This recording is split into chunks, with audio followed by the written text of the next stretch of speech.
Hey guys, welcome back to my channel, and today I have a special guest. Hey, I'm Connor. Get your energy together.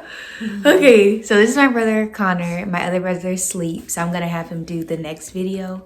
So today we're gonna be talking about internal medicine foundations, aka IMF for the Rossies. Okay, so you guys have sent me some questions on Instagram about some of the things that you guys want to know about IMF. Now, I have not done IMF for a couple of years. I'm at the end of my medical school journey, so please do not shoot the messenger. It has been some changes since the last time I have done it. We were actually the last group before they implemented all the changes. So I've done a little bit of research on my part and trying to answer as many questions as possible. Okay. All right. What? Oh, so awkward. You're awkward. Okay. So anyways. All right, Connor. So what's the first question? What is IMF? So IMF is aka Internal Medicine Foundations. And so basically after you finish your first 2 years of basic sciences, you're going to do IMF. So IMF is at Miramar, Florida.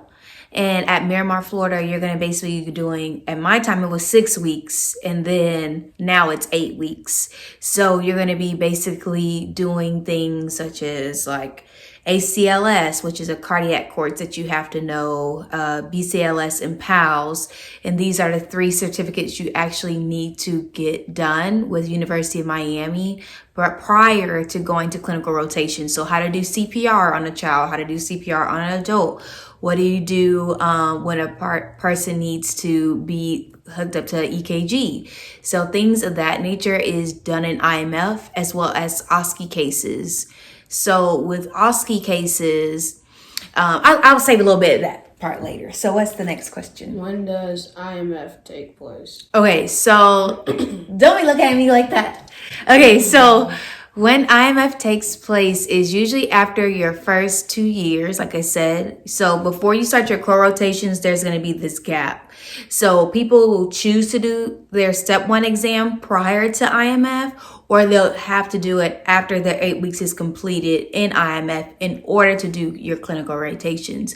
However, when I was doing IMF, you had to pass step 1 prior going to IMF, which honestly, I think is better because with IMF, with the schedule, you really don't have time to be studying for a board exam. Because there's also an exam at the end of IMF, at least when it was when I took it. Because to me, when I was during my 6 weeks, it was more related to step 2 CS. Like you're in the hospital, so you're going to be talking about your diagnosis and treatment, as well as doing your OSCE cases. Your OSCE cases, you're going to be dealing with a patient, which is an actor, who's going to be saying like, hey, these are some of the symptoms that I'm coming with. Can you help me? So you'll be doing a lot of patient and, basically being the physician. And with step 1 is more of your basic sciences, like what makes up DNA, what is histones, what is, basically you have to already know have at least know some of the diagnosis and the treatments prior to coming to IMF, to me. Because say for instance, Connor is my fake patient, okay? Connor comes in. Why are you looking like that? So Connor comes in, he's my patient. He says, oh, I have a headache. So while I'm interviewing Connor, regardless if this is at the actual clinical rotation site at Cleveland Clinic or if it's an OSCE case at Ross's location in Miramar, I'm going to have to be able to know what questions to ask. Like, when does the headache start? Do you have any vomiting associated with the headache? Is your headache worse in the morning? Is it associated with an aura? Like if there's lightning and things of that nature. So you have to kind of already have that basis, to me, prior to going to IMF. because to me, IMF was basically step 2 CK and step 2 CS. You know what I'm saying? But to each his own. Some people do their step 1 after their 8-week course, and some people do it before. But like I said, when I did IMF, it was required for you, in order for you to go to IMF, you had to pass and take step 1. So, yeah. So what's the next question? Where do students live during IMF? So during IMF, I lived in Pembroke Pines, which was very close to Miramar. So IMF is located, it's not necessarily in Miami, but it's in the area a little bit outside of Miami. So it's in Miramar, and things are slightly expensive there. So what you most likely be doing is being on the housing portal that Ross provides you, and you're gonna go and look. It's basically gonna be a house with rooms in it, and it's gonna be like 3 or 4 people with from other, usually there are other Rossies that are in that house, and you guys share common areas like a kitchen, and sometimes you get your own bathroom depending on what kind of housing situation. But usually people are in a house and they're renting out rooms in the house, or people like some of my friends who have families and babies, they actually have to get an apartment. So because some of the housings through Ross that they provide you, they don't allow for like newborn babies or other family members or pets. So, I'm single and I don't have family. I don't have my own kids or any pets. So I was able to just go ahead and get into just rent a room for 6 weeks, versus some of my friends who have family members, they actually had to either like rent an apartment or rent a house on Airbnb. So that can be a little bit more expensive, unfortunately, for the 8-week duration. It was 6 weeks in mine. So, Do students bring their family? yeah, some of them bring their families, some of them don't. Some people usually don't bring their families because it's only a short duration. Because when I was in IMF, it was 6 weeks. And then after those 6 weeks ended, you're going to start your clinical rotations for your 3rd year. Whether that was that Monday after IMF ended from that Friday, because I know at Cleveland Clinic, IMF ended that Friday and Cleveland Clinic started that Monday. Versus I went to Atlanta Medical Center and it started a month and a half later. So I did an elective. So some people choose to not bring their families until after IMF so they can actually, get housing, that they're not, renting Airbnb for 8 weeks and then having to move again. So some people just hold off. But, my friend, she brought her grandmother, the baby's grandmother, her mom, and her baby. So it's up to you. But yeah. What's the next question? How long is IMF? Okay, so when I did IMF, like I was saying earlier, when I did IMF, it was 6 weeks, and they changed it to 8 weeks. So during IMF, I'm not really sure why they changed it to 8 weeks. I'm pretty sure they changed it because they thought that it would be better for you to have an extra 2 weeks of, extra help to help you get situated before you get into your 3rd year. I thought that 6 weeks was enough for me, but to each his own. So it's about 8 weeks, and you're going to be working in 2 different facilities. So you're going to be working at Cleveland Clinic Hospital in Miramar, and you're also going to be doing things at Ross's location in Miramar. So at Cleveland Clinic, you're going to be seeing patients, you're going to be interviewing patients, you're going to be routing with your attending, as well as presenting your patient. And then that was basically what you did at Cleveland Clinic, and they also had some lectures that you would do. And then through at Ross, we were doing OSCE cases, which I was talking about earlier with like my brother being an actor. So you had like those OSCE cases as well as labs, the mannequins, how to do a pelvic exam, how to deal with a person that's not conscious, to assess them quickly. So you have those mannequins that provide different scenarios, as well as the EKG training, as well as ACLS, BLS, and PALS. So that was during my 6 weeks. Things have changed for people that are going into the 8 weeks now.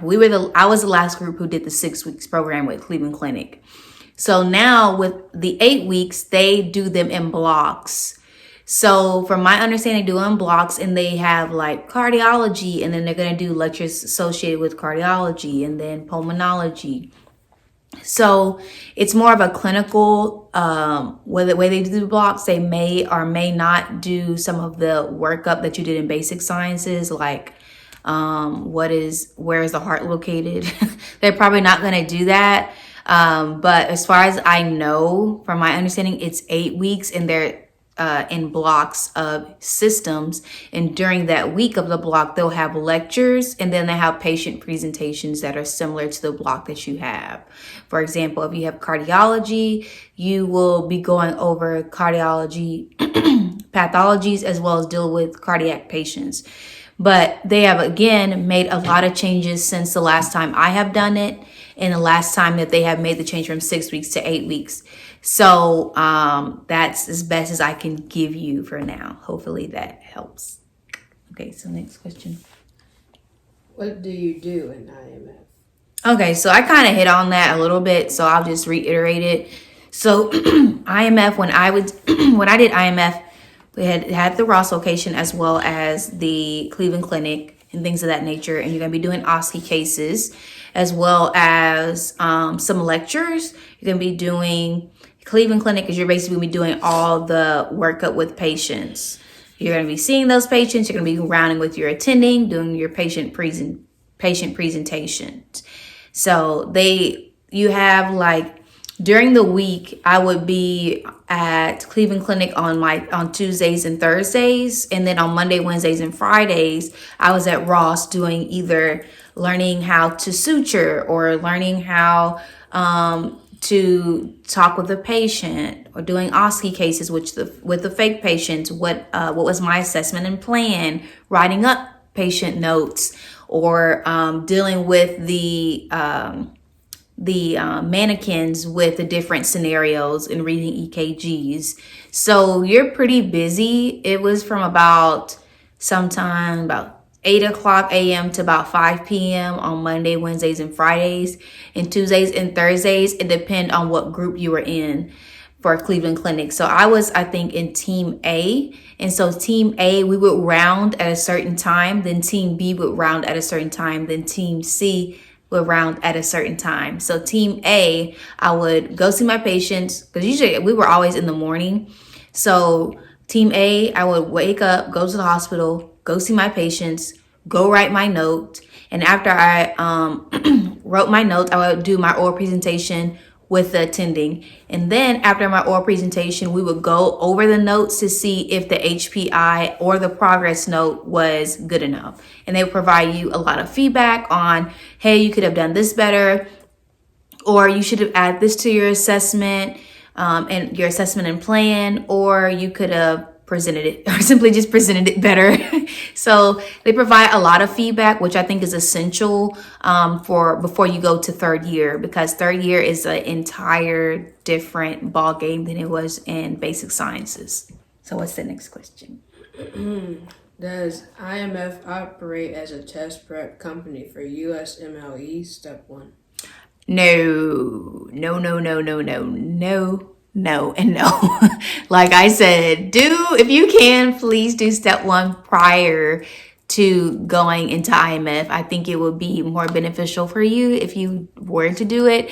But of course, that is just my take. You know yourself. You know how well you can multitask with multiple things going on. But for myself, I felt that it was better for me, I'm speaking for myself, better for me to take step 1 prior, due to dealing with the patient interactions in the assessment and plans, in the HPIs, in the progress notes, in the OSCE cases. I felt like I need to have a good, strong basic science foundation versus just going there and then taking step one afterwards. But to each his own. Do what's best for you. Do a pros and cons list on, hey, like, do I think I should take my step one prior, or should I just wait till after taking step one? But the issue with waiting for the step one is that you're going to be whatever. Say for instance, you have January IMF. January IMF has such and such rotations. So they have New York rotations, they have Florida rotations, and they have California rotations. Most of those rotations, in order for you to be placed, requires you to have a step one exam done. And some of them require a specific step one score. So in order for you to be placed. So if you wait 8 weeks after, you wait till 8 weeks are done and you finish IMF and you say, okay, I want to take my step one. Say for instance, you really wanted to go to Cleveland Clinic and they start the week after IMF and you haven't taken your step one, then you cannot start at Cleveland Clinic. So to me, it would be best if you have your ducks lined up in a row. Take your step one, do whatever they need you to do during that IMF course, do your placements, and then start your third year rotations. That's how it was set up before, but they've done some changes. So, I mean, to each his own again, but that was the best way to do it. So I don't think they asked that question about how do you get placed. Okay. Did they ask that question on it? Okay. So how do you get placed in your track? So when I did IMF, I did January IMF in 2019, I think. I don't remember. But so after you, about halfway through, they're going to give you a list. It's going to be this thing online and it's going to give you a list of what tracks are available and their start dates. So like I said, there was Cleveland Clinic, Atlanta Medical Center, Kern in California. It was a lot in New York. They had, I was actually lucky. We had a lot of options for that specific IMF group. But when you get that list, some of them require a certain step score. So some of them you may not be able to apply for based off your step score. And then after you see what's on the list and their step score requirements, you're going to rank those places. So you're going to rank your top 3 and then you're going to answer why. So you put in that information. They do some type of, I don't know what it is. I don't know I know that it's based off, what they have said that it's based off your GPA, your step 1 score, and like how you're doing in IMF and things of that nature. They look at multiple factors before they place you in your choices. So luckily I was fortunate enough to get my top choice, Atlanta Medical Center. So that's how they do it. And after you do your top 3, towards the end of your IMF, they will say, okay, you've been placed here. This is your start date. For me, my start date wasn't until a month and a half after IMF ended. So I did a 4-week elective in community medicine while I was still located in Miramar. One thing I forgot to add is that when you are applying for your top 3 choices, you want to pick a place that has the residency that you're looking for, because it will not only allow you to see how the hospital is, but also see how, if you want to be there, as well as make connections at the residency that you want to be. Because if they're more familiar with you, they're most likely to take someone that they're more familiar with versus someone they do not know. So, what are you going through? Tense. You need to go bathe in Epsom salt. Yeah, you need to stretch instead of playing Fortnite all the time. Yes, it is. Okay, anyways, so that's basically how the ranking goes. So what's the next question? How many clinical rotations do you have to complete? So this was a broad question that was submitted. So after, so your 3rd and 4th year rotations, you have to complete a total of 90 weeks of clinical rotations, which is a lot different from other medical schools who require you to do 73 weeks of rotation. So you want to keep that in mind when you're picking your track and when you're going to apply for residency through the match. because say for instance, if you're trying to go into Match 2021 and your electives in July of 2021, you may want to pick an earlier start date at at another hospital. So you want to talk with your clinical advisor as well as with Ross to see which match you're going to go for, and what start date and what location suits you best. So that goes again with what's best for you, your pros and cons list, and speaking with your advisor, which they provide you on the phone as well as in person at Miramar.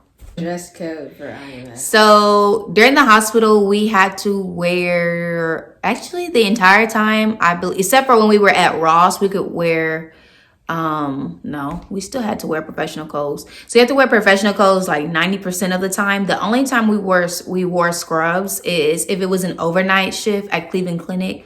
And at that time, Cleveland Clinic required hey dad.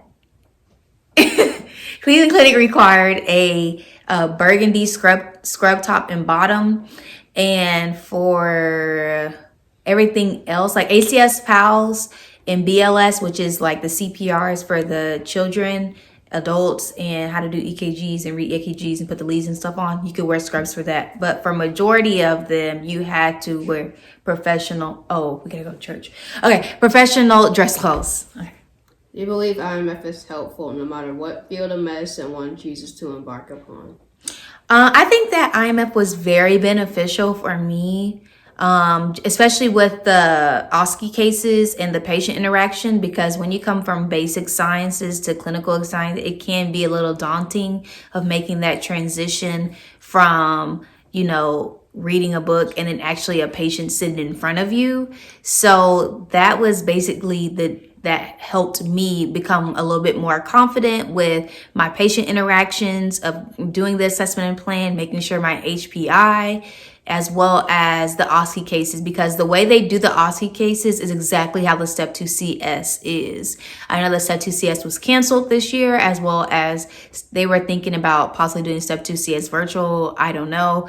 But the way that they set up the OSCE cases is exactly how Step 2 CS is, and how you will need to do that when you're doing your interactions on your patient interactions when you're actually in your rotations. So I thought that was extremely beneficial to have that upper hand of going into my core rotations, because when I went into my core rotations, because I did IMF as well as a community medicine elective, I already knew how to do my assessment and plan. I knew how to write my HPI, my progress notes. So it was basically not cake, but it was easier for me to adjust to that instead of just going from just reading a Step 1 book to seeing a real life patient who was not an actor, and you have to try to figure out what to do with them. So I think it was extremely beneficial for me.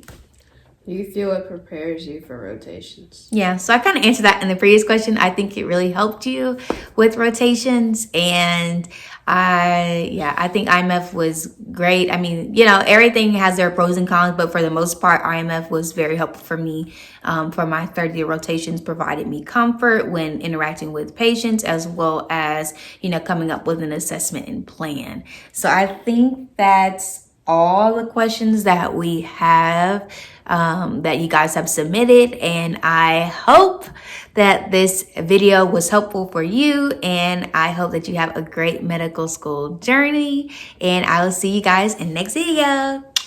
Bye. Oh yeah, and thanks my brother for reading my questions. Bye.